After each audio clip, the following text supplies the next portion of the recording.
The 5 emotional transitions no one tells you about before you retire. Welcome to the Retire in a New podcast, where we talk about the emotional side of retirement, the part no one really prepares you for. I'm Margaret Zick, certified life coach and hypnotherapist, and I help people navigate this next chapter with clarity, confidence, and purpose. In today's episode, we're diving into something retirement plans completely overlook: the emotional transitions that happen when work ends and life opens up. Because while the financial side of retirement gets all the attention, the emotional side is what determines really how fulfilled you're going to actually feel. Today, we're going to talk about 5 powerful transitions every retiree goes through, from identity shifts to changes in relationships to rediscovering purpose, and then how to move through each one of them with more intention, awareness, and grace. So if you've ever found yourself thinking, I thought I'd be happier by now, or wondering, who am I without my job? This episode is for you. Grab a notebook and a quiet place, because we're going to unpack the real work of retirement and how to start rewriting that next chapter. Number 1, identity shift. Who am I without my job? For decades, when someone asked, so what do? You had an easy answer. You told them your title, your role, your career. That job wasn't just what you did. It became the story you told about who you were. It was your shorthand for identity. But here's the truth. Once you retire, the story disappears. Suddenly, when someone asks, what do? There's a pause. And in that pause, a lot of people feel lost, even invisible. It's not that you stop being valuable. It's that the story that you've been telling for years, the one about your career, is no longer the story of your life. And that's where the transition begins. You get to ask, what's my new story? Who am I becoming? Because retirement isn't the end of the story. It's the moment you start creating and writing the new one. Number 2, loss of structure, what I call from clock to compass. When you were working, your days had a built-in rhythm. The alarm clock told you when to wake up, meetings and deadlines kept you moving, even vacations had a start and an end date.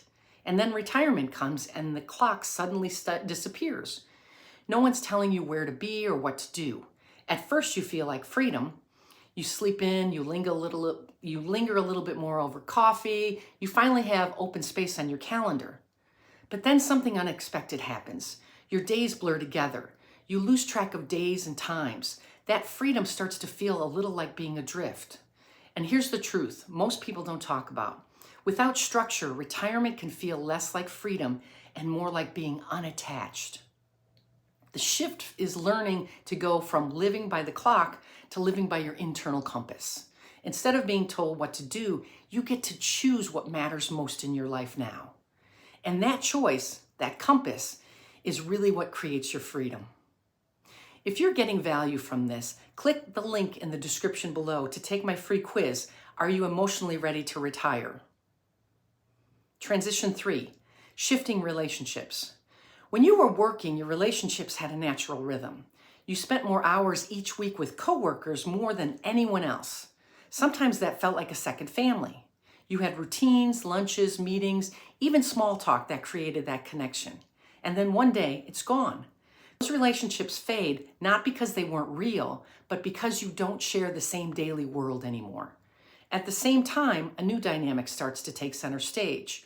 Your spouse, your children, your grandchildren. People who may now expect more of your time because, after all, you're retired. Here's the part no one prepares you for. These shifts can feel both wonderful and overwhelming at the same time. Suddenly, you're navigating more time at home with your partner, negotiating space and independence. You're balancing partner and family requests, babysitting, helping out, being available, while still trying to figure out what you really need. That's where boundaries come in.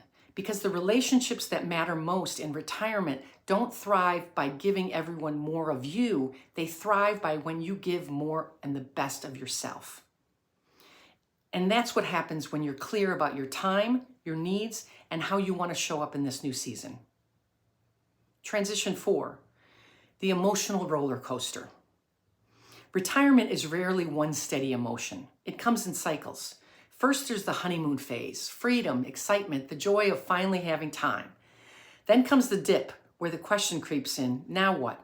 And eventually there's the climb back up, where you begin to reinvent yourself. This roller coaster is especially sharp if you had what I called a dopamine-driven job.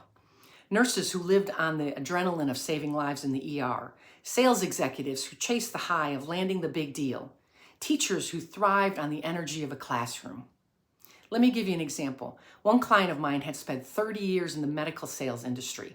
Every week was a rush, closing contracts, hitting goals, celebrating wins. When he retired, that rush vanished overnight. At first, he loved the freedom, but a few months later, he said, I feel flat. Nothing gives me that same high, that same adrenaline, that same dopamine.